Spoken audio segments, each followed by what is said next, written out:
Hai co-friend, di sini ada soal tentang pecahan. Kita diminta memberikan tanda kurang dari, lebih dari, atau sama dengan, sehingga pernyataan berikut ini menjadi benar. Nah, untuk menjawab soal ini, ingat si konsep pecahan ini. Jika ada suatu pecahan A per B seperti ini, nilai A per B itu akan sama dengan suatu nilai pecahan yang lain, jika nilai A per B itu kita kalikan dengan suatu angka C per C.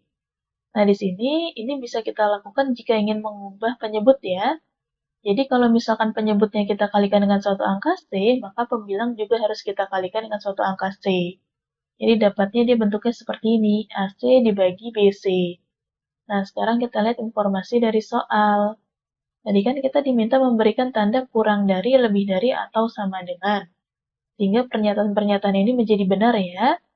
Nah, untuk si soal A, di sini kan dia terdapat adalah dua buah pecahan yang memiliki penyebutnya itu berbeda. Nah, di sini kalau penyebutnya berbeda, kita akan susah membandingkan dia. Nah, bagaimana agar kita bisa membandingkan dia? Kita harus menyamakan penyebutnya. Nah, di sini, ini kan 4/7, penyebutnya 7, yang ini 5/8, penyebutnya 8. Nah, dia akan lebih gampang kalau ingin menyamakan penyebutnya, kita kalikan si penyebut ini dengan penyebut yang lainnya.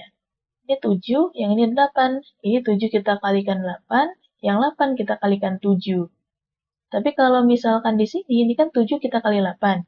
Berarti 4 juga harus kita kalikan 8. Ingat yang atas dan bawah harus kita kalikan dengan angka yang sama agar dia setara dengan si bilangan semula. Nah, berarti kalau di sini dikali 7, berarti 5-nya juga kita kalikan 7. 4 kali 8 berarti 32 per 7 kali 8 berarti adalah 56. Titik, titik, titik. 5 per 8, 5 dikali 7 berarti 35 per 8 kali 7, 56. Nah, di sini, karena penyebutnya sudah sama-sama 56, kita tinggal memperhatikan adalah pembilang.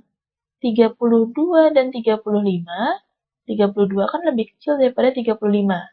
Berarti tandanya adalah kurang dari. Nah, berarti di sini untuk si soal A, angka 4/7 itu kurang dari si 5/8. Ini adalah jawaban untuk soal A. Kita sudah dapatkan jawaban soal A, kita lanjutkan ke soal B. Untuk soal B, caranya sama seperti soal A. Ini kan penyebutnya 6 dan 9, berarti 6 kita harus kalikan 9, berarti yang bagian atas kita kalikan 9 juga. Di 9 juga kita kalikan 6, yang atas juga kita kalikan 6. 5 kali 9 itu adalah 45, dibagi 6 kali 9, 54, titik, titik, titik. 7 kali 6 itu 42, dibagi 9 kali 6, 54. Karena penyebutnya sama, kita perhatikan pembilangnya 45 dan 42. 45 itu lebih besar daripada 42. Berarti kita bisa tuliskan di sini 5/6 itu lebih besar daripada 7/9. Nah, ini adalah jawaban untuk soal B. Nah, kita sudah dapatkan jawaban soal A, soal B, kita cari untuk soal C dan D.